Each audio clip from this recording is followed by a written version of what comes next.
देवभूमि ऋषिकेश में आपका स्वागत है।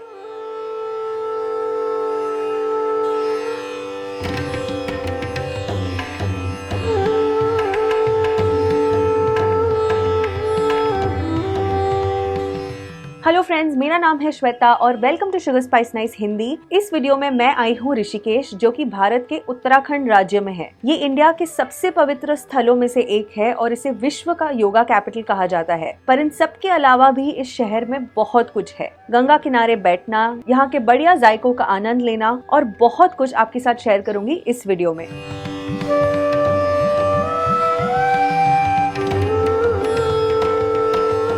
शुरुआत करते हैं चोटी वाला रेस्टोरेंट से। ये शायद यहाँ की सबसे प्रसिद्ध रेस्टोरेंट है और ऋषिकेश के हर गाइड में लोग बोलते हैं कि यहाँ आना ही चाहिए।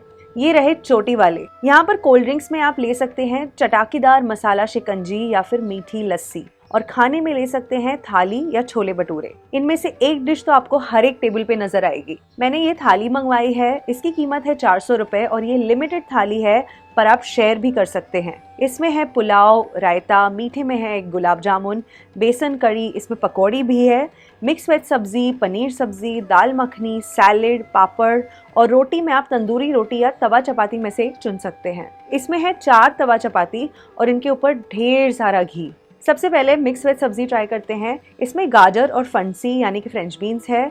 ये बहुत ही टेस्टी है और थोड़ी तीखी भी है। नेक्स्ट है ये पनीर मखनी। इसमें 2-3 पनीर के टुकड़े हैं और इसमें एक्चुअली प्याज की टेस्ट ज्यादा है और ये ग्रेवी भी थोड़ी सी तीखी है। अब ट्राई करते हैं दाल मखनी और पुलाव। दाल पर ये क्रीम डली है और ऐसे पनीर पर भी थी, और ये दाल बहुत ही ज्यादा गाढ़ी है। पुलाव में है जीरा, मटर और गाजर। दाल भी काफी तीखी है और इसमें भी प्याज ज्यादा है। अब मैं ट्राई कर रही हूँ कड़ी। इस पकौड़ियों में ही सारा फ्लेवर है। इसे बेसन से बनाते हैं और इसमें बहुत से मसाले होते हैं, पाउडर भी और साबुत भी, और ये पुलाव के साथ बेस्ट लग रही है। ये मुझे दाल से काफी ज्यादा पसंद आई। कड़ी अगर खट्टी और गाढ़ी बराबर हो तो मजा आ जाता है, और ये वैसी ही थी। ये रहा रायता। मीठे में थाली में आता है गुलाब जामुन। जिस चोटी वाला रेस्टोरेंट में मैं आई हूँ ये रामझूले के पास है, और यहाँ पर एक्चुअली एक दूसरे के बगल में 2 चोटी वाला रेस्टोरेंट्स हैं। तो इनमें से जब मैंने पूछा ओरिजिनल कौन सा है तो पता चला कि 2 भाइयों के बीच बंटवारा हो गया और अब 2 रेस्टोरेंट बन गए। ऋषिकेश में आपको बहुत से आश्रम दिखेंगे। यह है ऋषिकेश के सबसे पुराने आश्रमों में से एक, स्वामी शिवानंदा जी का आश्रम, जिसे डिवाइन लाइफ सोसाइटी के नाम से भी जाना जाता है। यहाँ पर योगा और वेदांत के पहलू सिखाते हैं। ये जगह बहुत ही शांत है और यहाँ की सबसे महत्वपूर्ण बात है ये रूम, जहाँ पर स्वामी शिवानंद जी ने समाधि ली। आश्रम के अंदर छोटे छोटे मंदिर हैं और यहाँ पर खाने की और रहने की भी सुविधा है। अगर आप ऋषिकेश में आए और ऐसे आश्रम में रहना चाहते हैं तो आप यहाँ आ सकते हैं। ऋषिकेश में ढेर सारी कैफेज हैं जो गंगा जी का बहता हुआ सुंदर नजारा दिखाती हैं। ऐसे ही एक कैफे है ये गंगा व्यू कैफे। यहाँ पर 2 मंजिलें हैं और ओपन सीटिंग है। यहाँ से थोड़े से पहाड़ नजर आते हैं, पर ये रही अखंड गंगा नदी। इस सब के पास थोड़ी हरियाली है और वो रहा लक्ष्मण झूला। उसके पीछे भी एक और पहाड़ है। ऋषिकेश वाकई में कितना सुंदर है। इस कैफे में आपको अलग अलग जूसेस और स्मूदीज मिलेंगी और इस वाली को कहते हैं मॉर्निंग पंच। इसमें गाजर, ऑरेंज, अनार, अदरक जैसी चीजें हैं। मतलब सारी हेल्दी चीजें इस एक ग्लास में है और इसे पीकर एकदम बढ़िया ताजगी महसूस होती है। गाजर का स्वाद तो बहुत स्ट्रॉन्ग है, लेकिन इसमें जो अनार है वो इसे खट्टा मीठा फ्लेवर दे रहा है और हर सिप के बाद अदरक का भी टेस्ट उभर के आ रहा है। इस ग्लास की साइज भी बड़ी है, मेरे चेहरे जितनी बड़ी है। अगली ड्रिंक जो मैं यहाँ ट्राई कर रही हूँ वो है ये मोहितो। इस गर्मी में नींबू और पुदीने के कॉम्बिनेशन से बेहतर और हो ही क्या सकता है। थोड़ी देर चिल करने के लिए और गंगा का नजारा एंजॉय करने के लिए ये जगह बहुत ही अच्छी है और आप शायद यहाँ बैठकर काम भी कर सकते हैं, लेकिन मुझे नहीं लगता आपका कोई भी काम यहाँ पूरा हो पाएगा, क्योंकि इस गंगा के नजारे में आप खो ही जाएंगे।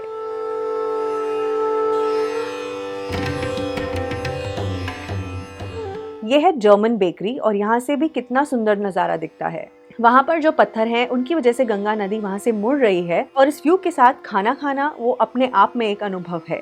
ये है इनकी स्पेशलिटी एप्पल स्ट्रडल। इसके अंदर है कटे सेब के लेयर्स जो इस केसिंग के अंदर है और ऊपर से चमक देख रहे हैं आप, इस पर ढेर सारे तिल भी हैं। इसका टेक्सचर इतना बढ़िया है और इसके नीचे का हिस्सा नरम बिस्किट जैसा है। ये देखिए।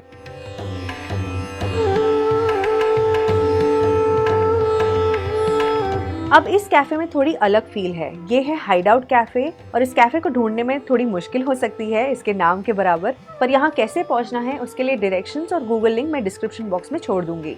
और ये है यहाँ का व्यू। अब तक के सारे गंगा व्यू से ये बहुत ही अलग है। ऐसे लगता है सामने पूरा जंगल है और नदी के अलावा और कुछ दिख ही नहीं रहा। ये कैफे ऋषिकेश के बाकी कैफे से ज्यादा हरा भरा है। यहाँ मैंने लिया है ये Chunky garden fresh veggie burger और इसके साथ थोड़ा सा लेमनेड। इसमें मेयो है और बर्गर तो बहुत ही टेस्टी है। इसकी सब्जियां और पैटी दोनों में ही बढ़िया स्वाद है।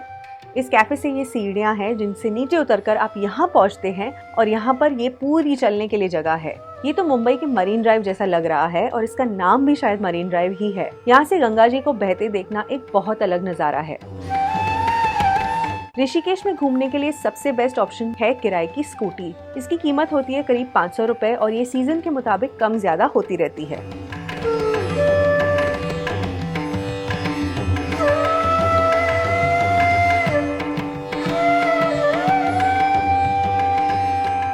अब मैं आई हूँ त्रिवेणी घाट। इस घाट पर सबसे मशहूर और सबसे पुरानी गंगा आरती होती है और इस आरती में तो इतना अनोखा माहौल रहता है। आरती के दौरान आप उस संगीत में और उस रोशनी में सब कुछ भूल जाएंगे और इस जगह की ये जो पॉजिटिव वाइब्स है वो महसूस करने लगेंगे।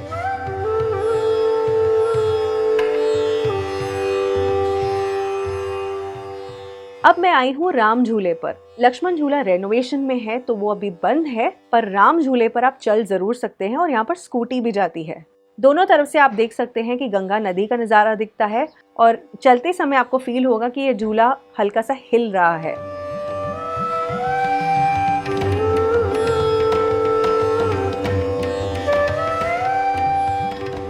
हम थोड़े आगे चले आए और यहाँ से आप गंगा नदी को ऋषिकेश के अंदर आते हुए देख सकते हैं और आगे जाकर ये तपोवन और नीम बीच से मिलती है।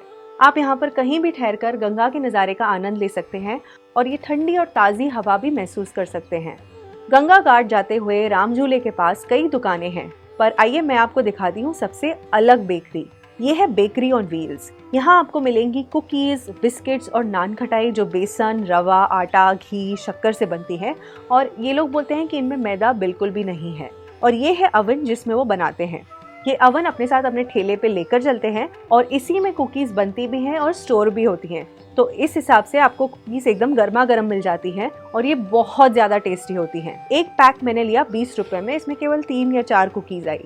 ऋषिकेश की चहल पहल के बीच है ये परमर्थ आश्रम और ये गंगा घाट से जुड़कर ही है। यहाँ पर रोज शाम में आरती होती है और इस सब में मेरी नजर पड़ी इस शिव जी की अद्भुत मूर्ति पर।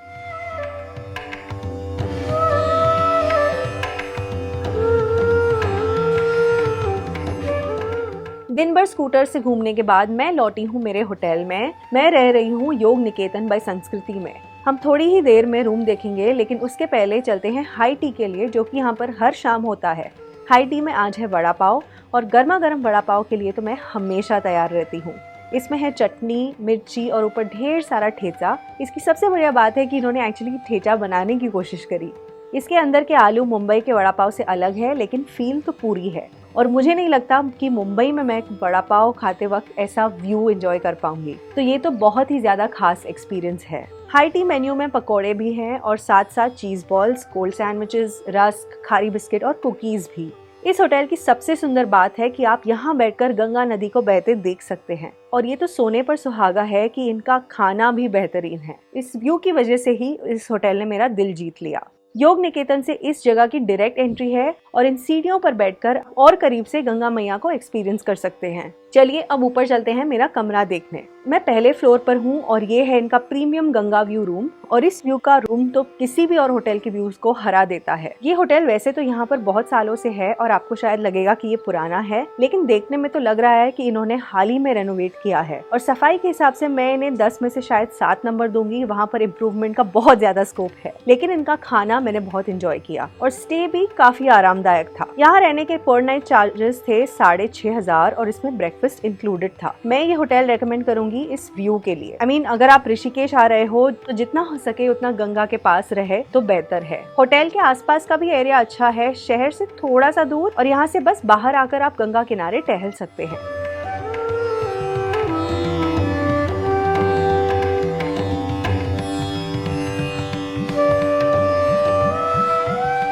अब शाम की आरती का वक्त हो गया है और रूम के अंदर होते हुए भी मुझे ये अच्छे से सुनाई दे रही है। आरती 6 से 7 बजे के बीच होती है और आधे घंटे के लिए चलती है। और ये रहा गंगा का नाइट व्यू।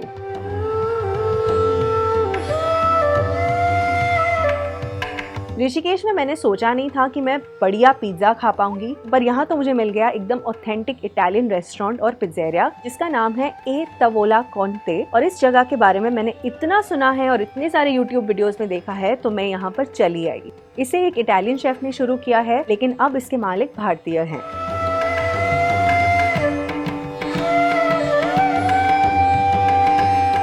ये है मार्गरीटा पिज्जा। इसका बेस तो अमेजिंग है, सॉस भी बढ़िया है और चीज भी। मुझे तो यकीन नहीं हो रहा कि मैं ये ऋषिकेश में खा रही हूँ। और ये है कैनेलोनी। इसके ऊपर थोड़ा रेड सॉस है, इस पर है पालक और ये बाकी का व्हाइट सॉस में है। इनके खाने की क्वांटिटी काफी ज्यादा है और ये खाना भारी तो है ही। डिजर्ट में मैंने ट्राई किया चॉकलेट मूज। इसे देखकर तो लग रहा है कि ये काफी डेंस होगा, पर एक्चुअली ये इतना क्रीमी निकला। और ऊपर ये कटे बादाम है शायद। मैंने डार्क चॉकलेट के साथ बादाम पहली बार खाए हैं और ये कॉम्बिनेशन मुझे पसंद आया। मार्गरीटा पिज्जा की प्राइस थी 330 रुपए और इस प्राइस के लिए ऐसी क्वालिटी बहुत ही अच्छी डील है। कैनेलोनी की कीमत है 340 रुपए और चॉकलेट मूस की कीमत है 200 रुपए। मेरे हिसाब से ये प्राइसेस और खाना बहुत बढ़िया है और ऋषिकेश आकर इस रेस्टोरेंट में जरूर आना चाहिए। ऋषिकेश में आप रोड या ट्रेन से आ सकते हैं और आप फ्लाइट से भी आ सकते हैं। सबसे पास वाला एयरपोर्ट है देहरादून। देहरादून से 1.5 घंटे की दूरी पर है ऋषिकेश और इस बीच का सफर भी बहुत सुंदर है। मुझे लगता है पूरा का पूरा उत्तराखंड ही बहुत सुंदर है। मेरे लिए इस जगह की हाईलाइट है गंगा जी। गंगा किनारे टहलना और गंगा में इतनी श्रद्धा से डुबकी लेते लोगों को देखना, यही इस जगह की खास बात है। पानी इतना ठंडा है, ऐसे लग रहा है ये सीधे हिमालय से आ पहुंचा है। कुछ जगह होती ही ऐसी है जहाँ पर आकर हम हर तरह से तरोताजा हो जाते हैं और मन की शांति महसूस करते हैं। और मेरे लिए ये ऐसा ही माहौल रहा। मुझे लगता है ऋषिकेश से आप एक नए इंसान बनकर लौटते हैं। मेरी जो भी परेशानियां थी वहाँ सब पीछे छूट गई और बस मन की शांति मिली। पूरी दुनिया से लोग आध्यात्म को समझने के लिए यहाँ आते हैं। एक ऐसी जगह है जहाँ पर अगर आपको बुलावा आता है तो ही आप पहुँच पाते हैं। अगर आपको ये वीडियो पसंद आई तो इसे लाइक करें और अपने दोस्तों और परिवार के साथ शेयर करें और मेरे चैनल को सब्सक्राइब करें। हम मिलेंगे मेरे अगले वीडियो में। बाय।